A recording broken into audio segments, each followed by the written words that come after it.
Estas son las últimas 12 horas de Jesús antes de morir crucificado. Un tribunal judío conocido como Sanedrín busca a Jesús para enjuiciarlo por blasfemia al declararse el Mesías. Jesús está orando angustiado en el jardín de Getsemaní porque está a punto de ser traicionado. Judas, uno de sus discípulos, lo traiciona revelándole a los líderes judíos su ubicación por 30 monedas de plata. Jesús es tentado por el demonio, quien lo trata de convencer de abandonar su misión y salvarse, pero Jesús ora: Padre mío, si es posible, pase de mí este sufrimiento, pero que no se haga mi voluntad, sino la tuya. Esto nos revela que es humano y también experimenta miedo, pero aún así muestra su total sumisión a su destino. Esta es una forma de reconocer y aceptar que habrá cosas en la vida que no resultarán como quisiéramos, y cuando es así y no hay nada que podamos hacer para cambiarlo, habrá que enfrentarlas con coraje y valentía. En eso llega Judas y le da un beso en la mejilla a su líder para que los soldados lo identifiquen y lo arresten. Pero el discípulo Pedro ejerce resistencia y en el acto le corta la oreja a un militar llamado Malco. Jesús sana la oreja de Malco mientras le dice a Pedro que suelte la espada, pues si a espada mata, a espada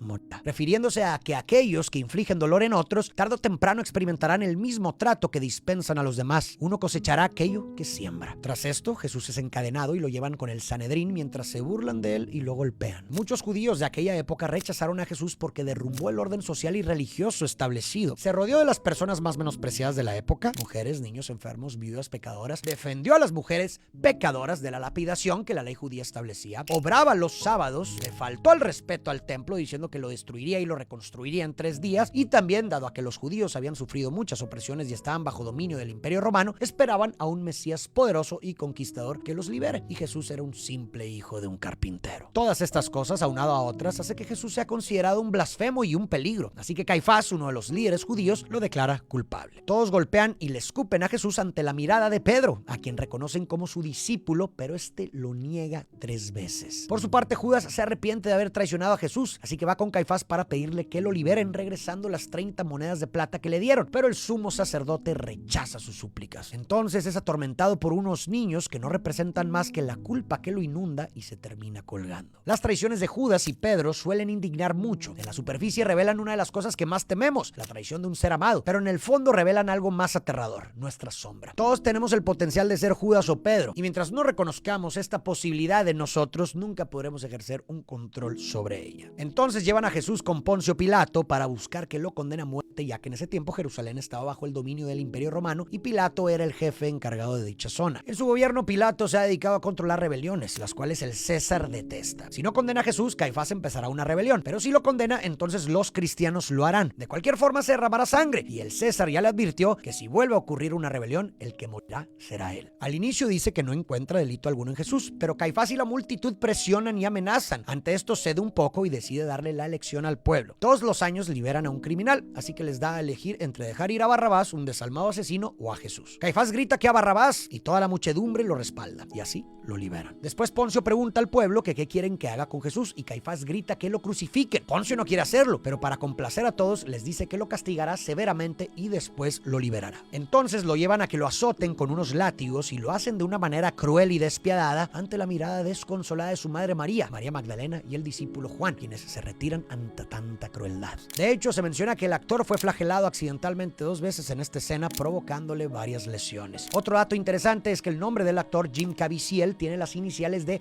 Jesucristo y tenía 33 años, la misma edad de Jesús cuando protagonizó la cinta. En eso llega Malco, el soldado a quien Jesús le sanó la oreja, y al ver la carnicería se indigna y ordena que se detengan. Los soldados obedecen y sacan a Jesús de su tortura. Se burlan de él y le colocan una corona de espinas y un manto, ya que dice ser un rey. Después lo llevan otra vez con Pilato, quien al verlo se queda atónito. Le pregunta a la gente si están satisfechos, pero Caifás, respaldado por todos, insiste en que lo crucifiquen. Pilato no sabe qué hacer. Le dice a Jesús que tiene el poder de crucificarlo o liberarlo, pero este le responde que no tiene mayor poder más que el que Dios le dio, y por eso el que lo entregó con él tiene mayor pecado. La realidad es que Poncio no tenía control real de la situación. Estaba altamente presionado, aunque no por esto está eximido de alguna responsabilidad de sus actos. Por esto creo que Jesús menciona que quienes lo entregaron tienen un mayor pecado, porque que sugiere mayor maldad en un acto deliberado con base en engaños, frío y calculado como el que sus persecutores cometieron. En eso se detonan disturbios en la muchedumbre, justo lo que Pilato temía, así que manda a traer una vasija con agua y se lava las manos diciendo que quienes lo quieren crucificar son ellos. Entonces se llevan a Jesús junto a dos ladrones, Dimas y Gestas, y le entregan a cada uno su cruz. Jesús, mal herido y sin fuerzas, abraza su pesada cruz y después la carga. Otro dato es que la cruz que utilizaron en la película pesaba 75 kilogramos y los días que tocaba rodar estas escenas, el actor la llegaba a cargar por más de 6 horas. Así inician su recorrido hacia el Gólgota, donde serán crucificados, pero el camino no se da sin aún más sufrimiento. Mientras camina es repudiado por la gente y recibe latigazos de los soldados. María le pide al discípulo Juan que le ayude a acercarse más a Jesús. En eso un soldado empuja a Jesús y cae por primera vez. En el piso lo azotan hasta que finalmente se levanta. María y Juan logran acercarse y cuando lo hacen ven a Jesús caer por segunda vez. Otro dato curioso es que al actor se le dislocó el hombro en esta escena y así tuvo que grabar lo restante. María va de la seguridad y llega para asistir a su hijo, a quien le dice: estoy aquí. Y Jesús le responde: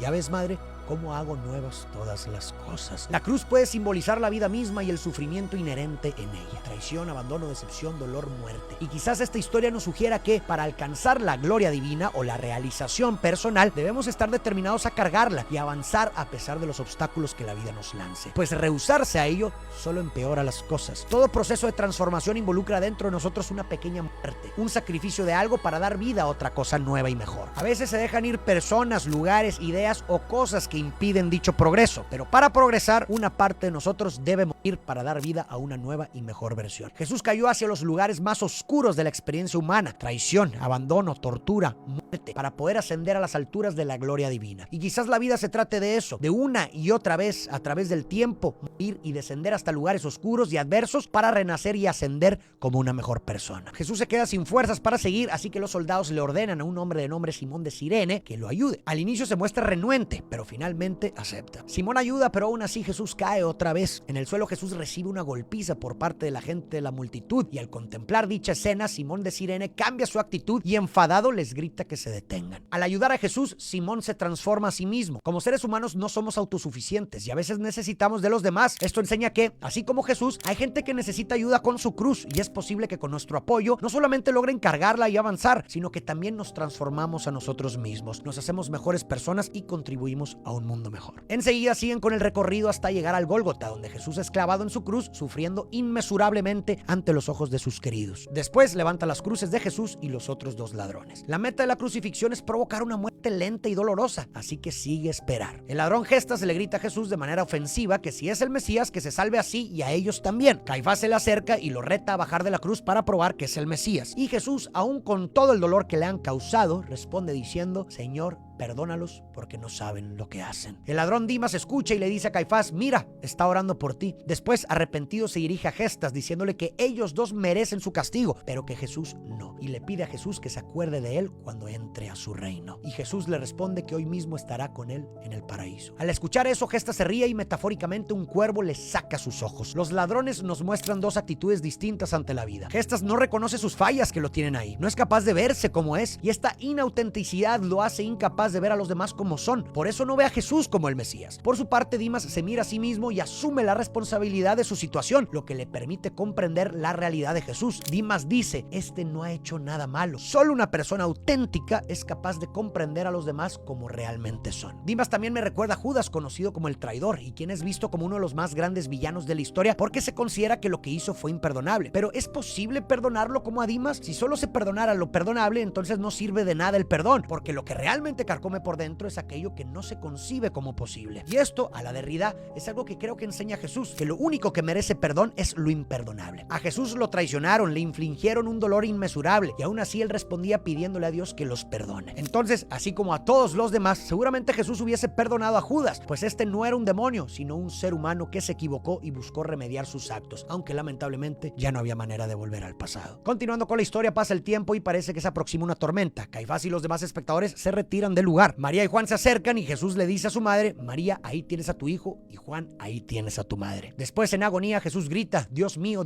¿por qué me has abandonado? Pero después, mirando al cielo, agrega: todo está cumplido y en tus manos encomiendo mi espíritu. Jesús había terminado con la misión que se le fue encomendada y así finalmente muere. Al instante se desata una especie de tormenta sísmica. Los soldados se disponen a irse, así que Longinos traspasa con una lanza el costado derecho de Jesús para asegurarse de que ha muerto, y al hacerlo cae sangre y agua en su rostro y se convierte y se hinca. El templo de los judíos se destruye y Caifás se lamenta por el grave error que cometió. Los soldados, confundidos y asustados, huyen. Satanás hace un grito de ira en el infierno y posteriormente el cielo se tranquiliza. Bajan el cuerpo de Jesús y María lo sostiene mientras nos mira fijamente con un rostro desconsolado de una madre que ha perdido a su hijo. 3 días después Jesús resucita y se levanta de su tumba. El mandato más importante de Jesús es uno de amor. Amarás a tu prójimo como a ti mismo. Jesús se rodeó de los excluidos y los marginados, los más menospreciados, y parece que lo hemos olvidado. Despreciamos a cualquiera que no piense ni se parezca a uno. Por eso creo que esta es la exigencia más fundamental, porque no hay nada más opuesto a nuestra naturaleza que amar al prójimo, no al que me convenga, sino a el que sea. Perdonar a quien me traiciona como Judas, a quien me persigue injustamente como Caifás, porque yo habría de hacerlo por la supervivencia de nuestra humanidad. Al hacerlo nos desprendemos de los impulsos e instintos y nos diferenciamos de las bestias. Hacerlo nos hace alcanzar quizás nuestra mayor potencialidad como seres humanos. Nuestro fundamento más íntimo descansa en la necesidad que tenemos unos de otros. Soy humano y nada humano me es ajeno. Y esto nos lo enseña